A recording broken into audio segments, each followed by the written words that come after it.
दोस्तों, अगर आप भी उन लोगों में से एक हो जो भाग्य को कोसते रहते हैं, तो इस कहानी को जरूर सुने। एक बार एक आदमी अपनी जिंदगी से बहुत परेशान था। वो हर समय अपने आप को कोसता रहता था कि क्या जिंदगी मिली है मुझे, क्या जीवन है, सारी परेशानी मेरे साथ ही है, हर दुख मेरे पास ही आता है, हर झंझट मेरे ही सर पड़ती है। एक दिन इसी तरह बैठे हुए अपने आप को कोस रहा था कि क्या नसीब है मेरा, क्या किस्मत है मेरी, क्या जिंदगी है मेरी, कि तभी अचानक एक बाज अपने शिकार को पंजों में दबाए हुए एक पेड़ पर आकर बैठ जाता है और वहीं पर अपने उस शिकार को खाने लग जाता है। जब ये परेशान आदमी उस बाज को देखता है तो सोचने लगता है कि क्या जिंदगी है इसकी, क्या जीवन जी रहा है मजे का, ना इसे खाने की चिंता, ना पीने की, ना पहनने की और ना ही परिवार की। शिकार करता है और मस्त खुली हवाओं में कभी इधर घूमता है, कभी उधर घूमता है, सारे दिन आसमान में उड़ता रहता है। असल जिंदगी तो यही है, जीवन तो ये जी रहा है। और फिर वो आसमान की तरफ देखकर जोर जोर से चिल्लाता है कि काश मैं भी एक बाज होता तो मुझे भी कोई दुख ना होता, मुझे भी कोई परेशानी ना होती, काश मैं भी एक बाज होता। जब वो 2 से 3 बार जोर जोर से चिल्लाता है कि काश मैं भी एक बाज होता तो मुझे भी कोई दुख ना होता, मुझे भी कोई परेशानी ना होती, तो अचानक आसमान में बिजली कड़कने लग जाती है और आसमान से आवाज आती है कि हे इंसान, क्या ये हमने सच सुना कि तू हमारी दी हुई जिंदगी से परेशान है और तू एक बाज बनना चाहता है। इस आकाशवाणी को सुनकर ये इंसान हैरान रह जाता है और आसमान की तरफ देखकर कहता है कि हाँ, मैं सच में अपनी इस जिंदगी से बहुत परेशान हूं, क्योंकि हर परेशानी मेरे साथ ही है, हर दुख मुझे ही है, हर तकलीफ मेरे ही साथ है। आसमान से फिर आवाज आती है कि हे इंसान, एक बार फिर सोच ले, कहीं बाद में पछतावा ना हो।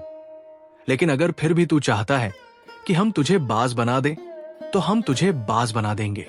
लेकिन अगर एक बार हमने तुझे बाज बना दिया तो फिर हम तुझे बाज से इंसान दोबारा नहीं बनाएंगे।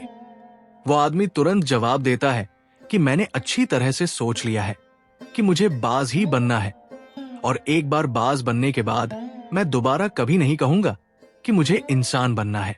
ऊपर से फिर से आवाज आती है कि जैसी तुम्हारी इच्छा, और वो इंसान बाज बन जाता है।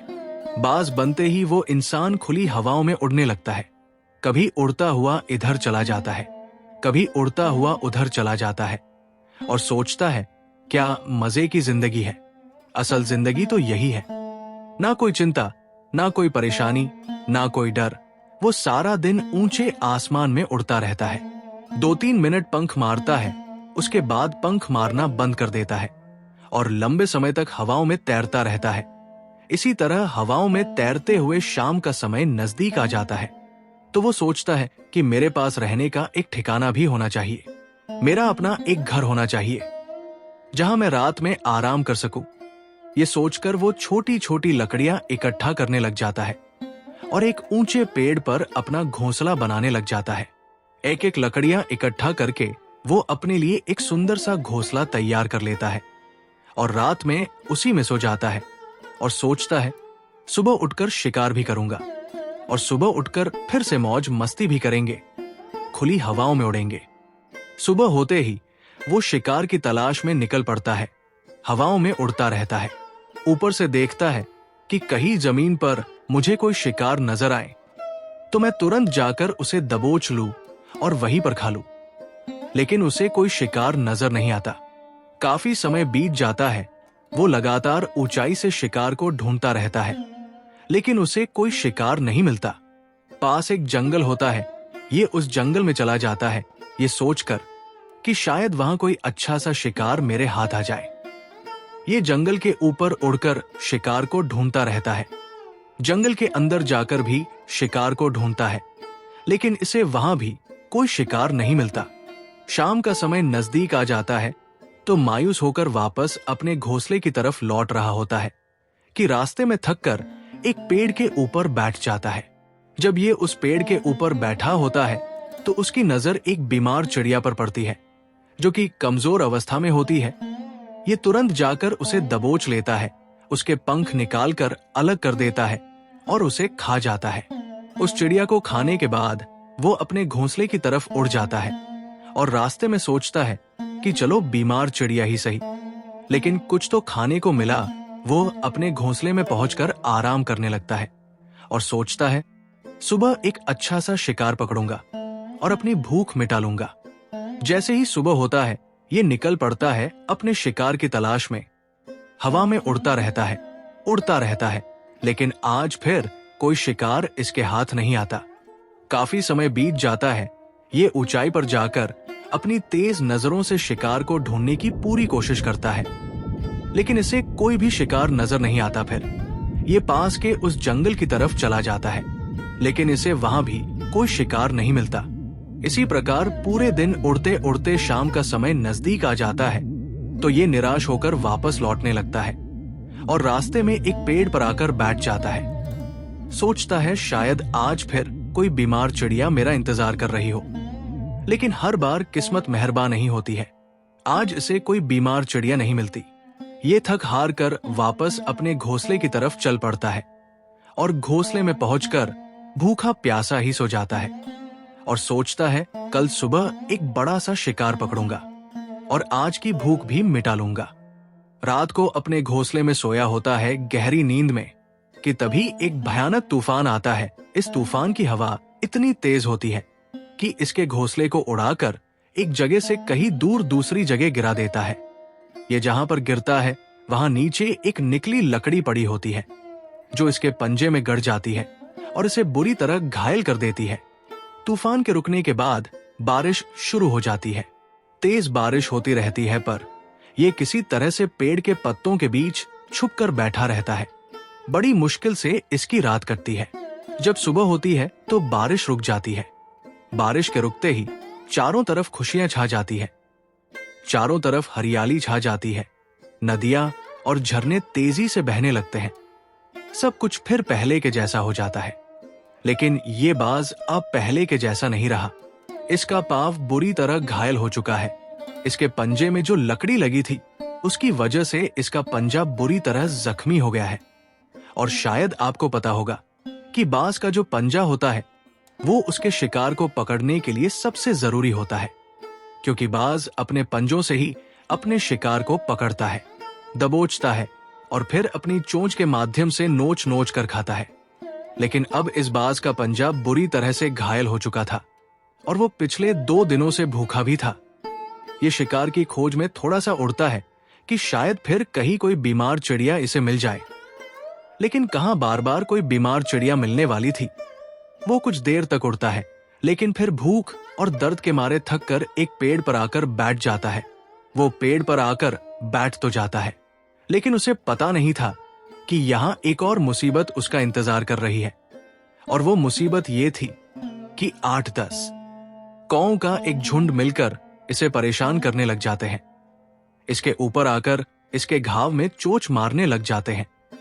उन्हें भी पता चल जाता है कि ये बाज घायल है और भूख की वजह से कमजोर भी है। ये बाज उनसे बचने के लिए थोड़ा सा उड़ता है और फिर जाकर बैठ जाता है, उनसे पीछा छुड़ाने का प्रयास करता है। लेकिन वह फिर इसके पीछे आ जाते हैं तो ये फिर उड़कर थोड़ी दूर चला जाता है, लेकिन वह इसका पीछा नहीं छोड़ते और बार बार इसके पास आकर इसे परेशान करते हैं। कावे अक्सर बाज के साथ ऐसा करते हैं, लेकिन फिर बाज भी उनके साथ एक खेल खेलता है। जब कौओं का झुंड बाज को परेशान करता है और उनका पीछा नहीं छोड़ता तो बाज हवा में सीधी उड़ान भरने लग जाता है। वो तेजी से सीधा ऊपर की ओर उड़ने लग जाता है। कीवे भी उसके पीछे उड़ते हैं, लेकिन कुछ देर तक उड़ने के बाद कीवे ऐसी ऊंचाई पर पहुंच जाते हैं जहां पर उन्हें ठीक से ऑक्सीजन मिलनी बंद हो जाती है। उनका दम घुटने लग जाता है, उनकी सांस रुकने लग जाती है। फिर वो वहां से ऊपर नहीं जा पाते, पर क्योंकि बाज तो बादलों से भी ऊपर उड़ सकता है, इसीलिए वो तो ऊपर चला जाता है। लेकिन कीवे वहां से ऊपर नहीं जा पाते और वो नीचे आने लगते हैं। तो इस तरीके से बाज उनसे अपना पीछा छुड़ा लेता है। लेकिन ऐसा करने के लिए, इतनी ऊंची उड़ान भरने के लिए इस बाज के पास उतनी ताकत नहीं थी, क्योंकि ये भूखा भी था और घायल भी था। तो ये उड़ता और थोड़ी सी दूर जाकर बैठ जाता और कौवे फिर आकर इसे परेशान करने लग जाते इसी तरह भूख और घायल हालत में एक दिन गुजर जाता है, दूसरा दिन गुजर जाता है, तीसरा दिन गुजर जाता है, लेकिन इस बाज की हालत में कोई सुधार नहीं हो रहा था। वो बद से बदतर होती जा रही थी। चौथे दिन जब ये बिल्कुल खत्म होने पर आ जाता है, इसके अंदर बिल्कुल ताकत नहीं बचती और इसका शरीर इसका साथ छोड़ने लगता है, तो ये किसी तरीके से उड़कर पास ही इंसानों की एक हॉस्पिटल होती है, उसकी छत पर आकर बैठ जाता है और वहां से आने जाने वाले मरीजों को देखता है और अपने आप से कहता है कि काश आज मैं एक इंसान होता तो ऐसे छोटे मोटे जख्मों का हॉस्पिटल से इलाज करवा लेता, या किसी को बता देता कि मैं भूखा हूं, परेशान हूं, मेरे साथ ये परेशानी है। लेकिन आज मैं एक ऐसा बेजुबान परिंदा हूं जो किसी से कुछ नहीं कह सकता, किसी को अपना दुख नहीं बता सकता, किसी से कोई मदद नहीं मांग सकता। यही बात सोचकर वो उसी छत पे अपना दम तोड़ देता है। वो अपनी जान की कुर्बानी तो दे जाता है, लेकिन साथ ही साथ हमें ये सीख भी दे जाता है कि आपको जैसा बनाया गया है, आप जैसे भी हैं उसी में खुश रहो और उसी में बेहतर करने की कोशिश करते रहो, ना कि इस बात से परेशान रहो कि काश मैं ऐसा होता, काश मैं वैसा होता, काश मैं ये बन जाऊं। आपको जैसा भी बनाया गया है, आप उसी में अपना सर्वश्रेष्ठ करने का प्रयास करते रहो। दोस्तों, ये कहानी जो हमें जीवन का एक बहुत ही महत्वपूर्ण नियम सिखाकर जाती है कि हम जैसे भी हैं अच्छे हैं, बस हमें उसी में अपना सर्वश्रेष्ठ करने का प्रयास करते रहना चाहिए। दोस्तों, वीडियो पसंद आई हो तो लाइक, शेयर करें और चैनल को सब्सक्राइब करना मत भूलिएगा। वीडियो देखने के लिए आपका बहुत बहुत धन्यवाद।